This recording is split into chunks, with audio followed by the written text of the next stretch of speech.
হযরত লুকমান হাকিমের ইতিহাস আল্লাহ রাব্বুল আলামিন পবিত্র কালাম পাকের মধ্যে উল্লেখ করে দিয়ে একটা সূরা তার সম্পর্কে নাযিল করে দিয়েছেন। আল্লাহ রাব্বুল আলামিন বলছেন, বিসমিল্লাহির রহমানির রহিম। ওয়া ইযা ক্বালা লুকমানু লিবনিহি ওয়া হুয়া ইয়া'যুহু ইয়া বুনাইয়া লা তুশরিক বিল্লাহ। আল্লাহ রাব্বুল আলামিন বলছেন, বেটাকে আল্লাহ রাব্বুল আলামিন বলছে হযরত লুকমান হাকিমের সম্পর্কে যে একটা সূরা অবতীর্ণ করলেন, তার চিত্র আল্লাহ রাব্বুল আলামিন কালাম পাকের মধ্যে উল্লেখ করে দিলেন। হযরত লুকমান হাকিম বলছেন নিজের ছেলেকে, আমার ছেলে কলেজার টুকরা, তুমি ভালো করে শুনে নাও, লা তুশরিক বিল্লাহ, খবরদার আল্লাহর সঙ্গে কাউকে জড়িত করো নাই, আল্লাহর জায়গাতে কাউকে জায়গা দিও নাই, আল্লাহর স্থানে কাউকে স্থান দিও না। ইন্না শিরকা লাযুলমুন আযীম। বেটারে, ও কলেজার টুকরা বেটা,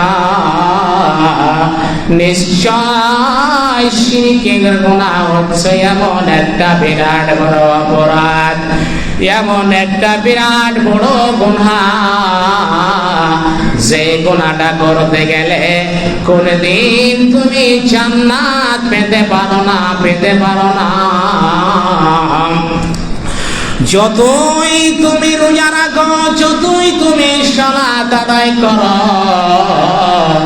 যতই তুমি দান খায়রাত করো, কিন্তু আল্লাহ রাব্বুল আলামিন এমন একটা শব্দ বললেন, লা তুশরিক বিল্লাহ, খবরদার আল্লাহর জায়গাতে কাউকে জায়গা দিতে হবে না। মাথা নত যদি করতে হয়, এক আল্লাহর সামনে আপনাকে মাথা ঝুঁকাতে হবে। তারপরে যতই কিছু বালা মুসিবত আপনার পথে আসুক না কেন, আপনি কাউরির সঙ্গে মাথা নত করতে পারেন না, শুধুমাত্র আল্লাহ। বন্ধু আমার, আমার ভাইরা বামসানেরা, আপনাকে আপনার মাতারা কত কষ্ট করে, কত দুঃখ করে, জ্বালা যন্ত্রণা করে আপনাকে 9 মাস 10 মাস ধরে পেটের মধ্যে গর্ভধারণ করে রেখেছে। হায়রে দরদে মা, রাত্রে 12টার সময় 1টার সময় পেটে ব্যথা উঠেছে, জ্বালা যন্ত্রণা হয়েছে, সহনা করতে পেরে সেই রাত্রে আবার উঠছে, আবার বসছে। সেই মা আপনাকে 2 বছর ধরে আপনাকে দুধ পান করিয়েছে। আল্লাহ রাব্বুল আলামিন বলছেন, ওয়া ওয়াসাইনাল ইনসানা বিওয়ালিদাইহি হামালাতুহু উম্মুহু ওয়াহানান আলা ওয়াহানিন ওয়া ফিসালুহু ফি আমাইনা নাশকুর লিওয়ালিদাইকা ওয়া ইলাইয়াল মাসির ওয়া ইন জাহাদাকা আলা আন তুশরিকা বিমা লাইসা লাকা বিহি ইলমুন। আল্লাহ এই জায়গাতে বলছেন, আপনার মা যদি আপনাকে শিরক করতে বলে, আপনার মার কথা শোনা তো আপনার কর্তব্য, বাপের কথা শোনা তো আপনার কর্তব্য, কিন্তু এই জানাতে যদি বলে দেয়, বেটারে প্রতিমার সামনে সিজদা কর, আল্লাহর জায়গাতে অন্যজনকে জায়গা দিয়ে দে, আল্লাহর স্থানে অন্যজনকে বসিয়ে দে, খবরদার খবরদার, সেই সময় তোমার মাতার কথা শুনবে না। যে মাতা যদি একবার আল্লাহ রাব্বুল আলামিনের কাছে দোয়া করে, সঙ্গে সঙ্গে আল্লাহ রাব্বুল আলামিনের কাছে গ্রহণযোগ্য হবে, সেই মারও কথা শোনা যাবে না, যাবে না। শ্রোতাবৃন্দ, কিন্তু আজকে আমাদের মধ্যে ভরি ভরি শিরক আমরা করে ফেলি। বেশিরভাগ আমাদের মা বোনদের খালাদের মধ্যে অনেক গুণ শিরক, আল্লাহ ছাড়া কেউ করতে পারে না। শ্রোতাবৃন্দ, যা করবে আল্লাহই করবে। বিশেষ করে আমাদের মধ্যে যেই মতো ছেলেদের মধ্যে, আমাদের মধ্যে যেগুলো ধারণা আছে, গাড়ি চালাতে গিয়ে যদি সামনে একটা বিড়াল পাশিয়ে যায় তাহলে তার ভালো হলো না, রাস্তাটা, তার যাত্রাটা ঠিক হলো না। তারপরে যদি আমাদের মুসলমান কোন যদি দোকান খুলে, যদি সেই সময় বাকি যাওয়া যায়, সন্ধ্যাবেলা আপনাকে টাকা দিয়ে দিব, সঙ্গে সঙ্গে বলবে যাত্রাটাই আজকে খারাপ, আজকে ঠিক হবে না, বহরি ঠিক হবে না। বহরি না হলে দোকানদারি হবে না। শ্রোতাবৃন্দ, আল্লাহ ছাড়া কেউ আপনাকে রুজি দিতে পারে না, আল্লাহ রাব্বুল আলামিন রুজি দেয়। শ্রোতাবৃন্দ, হযরত লুকমান হাকিম এক এক করে বেটাকে নসিহত করলেন। কি নাম্বার 1, আপনাকে শিরক থেকে মুক্ত হতে হবে। শিরক যদি করে আপনি কোনোদিন জান্নাত পেতে পারেন না, যেহেতু আল্লাহর জায়গাতে কাউকে আপনি জায়গা দিয়েছেন এই জন্য। তারপরে দ্বিতীয় নম্বরে বলছে বেটাকে, বেটারে হে বেটা, তুমি ভালো হোক মন্দ হোক, পৃথিবীর বুকে হোক বা আসমানে থাকো বা কোনো পাহাড়ের ওপরে গুহায় থাকেন না কেন, যদি কোনো কিঞ্চিত পরিমাণ যদি গুহা করেন বা কিঞ্চিত পরিমাণ যদি করেন বেটা, সেটুকু আল্লাহ রাব্বুল আলামিন সামনে নিয়ে আসবে।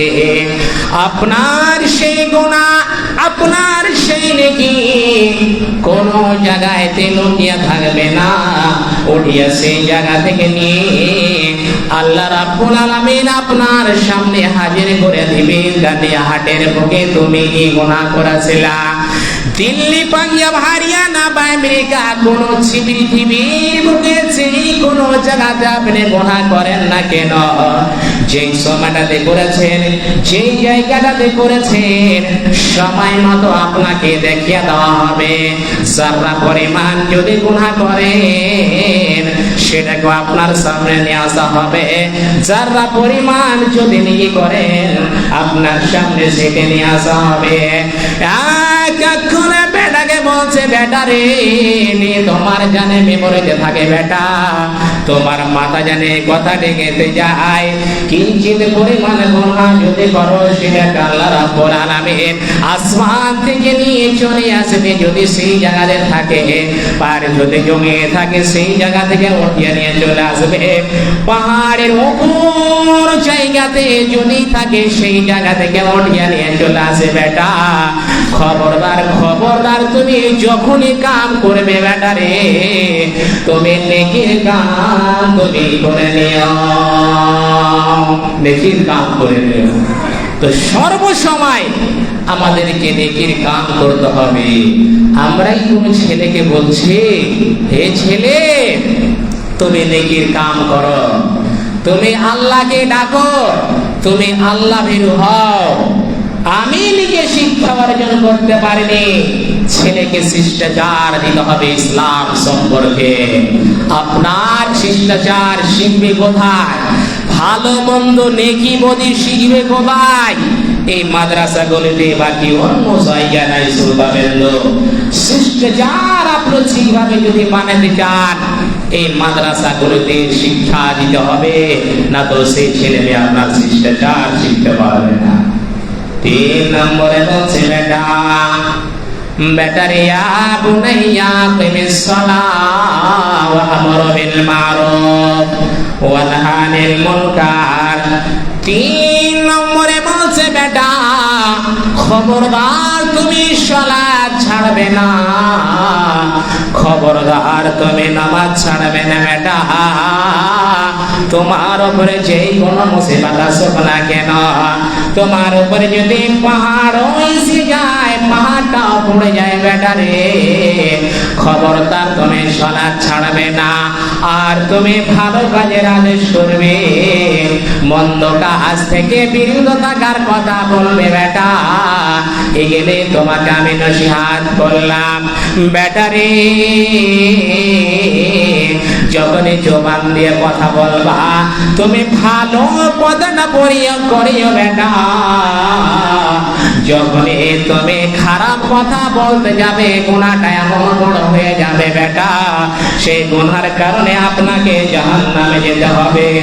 এই জন্য বিশ্ব নবী উম্মতকে বলে গেছেন, উম্মতের দল দুইটা জিনিসের যদি কোনো উম্মত কি করে নাই বেঁচে যায়, তো বিশ্ব নবী বলেন আমি ওই উম্মতের জন্য জান্নাত যাওয়াটা আমি নিজে জিম্মাদার নিয়ে নিলাম, নিজে দায়িত্ব হয়ে গেলাম। সেটি হলো এক নম্বর হলো সুবহান, এক নম্বর হলো সুবহান, দ্বিতীয় নম্বর হলো লজ্জাস্থান। এই দুটি যদি কেউ যদি বেঁচে যায়, বিশ্ব নবী বলেন আমি আমার জান্নাত যাওয়ার জন্য জামিন হয়ে গেলাম। আমার বাবারা, আমার ভাইজানেরা, ওই আমার ভাইরা ভালো করে শোনেন, কে এমন আজকে আছো পৃথিবীর বুকে আজকে বিনা কারণে অন্য জনের বিবাদ করতে গিয়ে, অন্য জনের খারাপ কথা বর্ণনা করতে গিয়ে আমি নেকির পাহাড় চাপিয়ে নিলাম, অনেকগুলো কি আমাদের নেকি হলো না গুনাহ হলো? গুনাহ করতে করতে আমরা পাহাড় পর্যন্ত করে নিলাম। ভাই রে বাপজানেরা আমার, নিঃশ্বাসের কোনো বিশ্বাস নাই, মতের কোনো গ্যারেন্টি নাই। এই জন্য তোমাকে সব সময় ওই গুনাহ থেকে বাঁচতে হবে। কবরে কথা বলতে গিয়ে অনেক রকমের কথা হয়ে যায়। এই জন্য জুবানকে সব সময় লাগাম দিয়ে থাকবে, জুবানকে সব সময় তুমি লাগাম দিয়ে থাকবে। আল্লাহ এবং আল্লাহ রাসূল যেই জায়গাতে বলেছেন সেই জায়গাতে আপনাকে কথা বলতে হবে। হয় ভালো কথা বলেন, আওয়ালে আসমতি, এবং তুমি চুপ থাকবে। হয়তো আপনাকে ভালো কথা বলতে হবে, না তো আপনার চুপ থাকাটাই অতি উত্তম। শুনবেন্দু, কিন্তু আজকে আমরা অন্য জনের গুনাহকে চাপিয়ে নিয়ে আজকে অহরহ আমরা গুনাহ কামিয়ে ফেলছি। শুনবেন্দু, তো হযরত লুকমান হাকিম নাম্বার 1 বেটাকে বললেন শিরিক করিয়ে না। দ্বিতীয় নম্বরে বলছে যতই তুমি ক্ষুদ্র রায়ের দামার সমান পরিমাণ যদি তুমি নেকি করো বা বদি করো সেটিকে নিয়ে আসা হবে। তৃতীয় নম্বরে বললেন সালাত আদায় করতে হবে, এই কোনে মোল্লা হোক না কেন। 5 নম্বরে হলো ভালো কথা বলতে হবে। 6 নম্বরে হলো খারাপ কাজ থেকে বিরত থাকার কথা বলতে হবে। আজকে আমরা কি এগুলা করছি? নিজের ছেলে মেয়েকে কি আমরা বলছি? এই নশাদ করে আমরা কি বলছি যে বেটা কলেজার টুকরা বেটা আম্মু এই কাজগুলি করিও না, এই কাজগুলো ঠিক নয়, তাহলে কি আমরা বলছি? ফজর হয়ে গেল, ফজর চলে গেল, কিন্তু সালাতের জন্য একজনকে আমরা বললাম। কিন্তু এমন একটা দেশের পরিস্থিতি হয়ে গেল আজকে আমাদের সামনে। আজকে বাইরে থেকে কে কোথায় থেকে এলো, গুজরাট থেকে এলো, কে কাশ্মীর থেকে এলো, বেঙ্গলোর থেকে এলো, কেউ আবার দিল্লি থেকে এলো। এই দেশে থাকার জন্য যদি না সাজায় তাহলে তোমার ভোটার অধিকার কেড়ে নেবে। এই দুনিয়াটাকে তুমি টিকে থাকার জন্য, এই ভারতে থাকার জন্য তুমি ছুটি কত টাকা খরচ করে তুমি বাড়িতে চলে আসলে, কিন্তু তুমি একবারও কি এই কথাটা মেমোরিতে ভরো না? বাবা মুসলিমের দল, যদি আমাকে এক জায়গা থেকে অন্য জায়গায় যেতে হয়, এই জায়গা থেকে পাকিস্তানের বাড়িতে বা বাংলাদেশের বাড়িতে বা অন্য জায়গাতে বা ডিটেনশন ক্যাম্পে যদি থাকা হয়, কিন্তু অনেক গুণ ভালো। কিন্তু খবরদার খবরদার, আল্লাহ এবং আল্লাহ রাসূলের অনুগত তোমাকে যে গুণে বললে হোক না কেন করতে হবে। কাল কিয়ামতের ময়দানে তোমার মৃত্যু আর হবে না, হবে না। চিরস্থায়ী তুমি যদি জান্নাত যাও, জান্নাতে থেকে যাবে। চিরস্থায়ী যদি তুমি গুনার কাজ করো, তো তুমি চিরস্থায়ী তুমি জাহান্নামে থেকে যাবে, তুমি জান্নাত যেতে পারবে না। কেউ কেউ আমরা বলছি ব্যাটারি মুঠো নামাজের সময় হয়ে গেছে বড়। বিশ্ব নবী বললেন উম্মতের দল, তুমি তোমার কওমের আগে তুমি বলে দাও মরু আওলাদুকুম আবনাউ সাবিসিনিন ওয়াজরিবুহুম আলাইহিম আসরাউ সিনিন। বিশ্ব নবী বলেন উম্মত, তুমি তোমার আওলাদের আগে, তুমি তোমার ছেলে এবং মেয়েকে 7 বছর বয়স হয়ে যাবে তখন তুমি সালাতের ট্রেনিং দাও, সালাত পড়ার আদেশ করো, আস্তে আস্তে নিয়ে যাও মসজিদের দিকে, আব্বু আম্মু চলো নামাজের সময় হয়েছে নামাজ পড়ে নাও। এবার যখন সেই ছেলে মেয়ের বয়স হয়ে যাবে 10 বছর, আর আপনার আদর করা চলবে না, আপনার সিংহ মমতা করা চলবে না, আপনাকে পড়তে আঘাত করতে হবে, এখন মারতে হবে, মারতে হবে। আমরা কি এরকম কাজ করছি না? আজকে যদি বাড়ির কোনো কাম না হয় তাহলে সঙ্গে সঙ্গে গালি মন্দ মার পর্যন্ত করে দে, কিন্তু দিনের কাজের জন্য করি না। হতভাগা মুসলিমের দল। এই জন্য বিশ্ব নবী 1450 বছর আগে বলে গেলেন উম্মতের দল, তুমি তোমার বাড়ির গার্জেন রয়েছে, দায়িত্ব রয়েছে, আলা কুল্লুকুম রাইন ওয়া কুল্লুকুম মাসউলুন আন রাইয়াতিহি। প্রত্যেক জনকে যে কামের দায়িত্ব, তাকে দায়িত্ব সম্পর্কে কাল কিয়ামতের ময়দানে জিজ্ঞাসাবাদ করা হবে। সেদিন আপনি কি দায়িত্ব জবাব দিবেন, কি আপনি দায়িত্ব পালন করেছেন না করেননি, তা দায়িত্ব তুমি খেয়ানত করেছো, যদি সেদিন জবাব না দিতে পারবেন আল্লাহ রাব্বুল আলামিন বলবেন এ ফেরেশতা একে নিয়ে যাও, একে চেহারার ভরে, যে চেহারাটাকে আমরা 7 বার 10 বার আয়নাতে দেখি আমার চেহারাটা ঠিক আছে কিনা, আমার দাড়িটা ঠিক আছে কিনা, আমার দাড়িটা ঠিক আছে না নাই, আমার মনটা ঠিক আছে না নাই, ঠিকভাবে দেখি। সেই চেহারাটাকে তোমাকে তো জানতে হবে হবে হবে।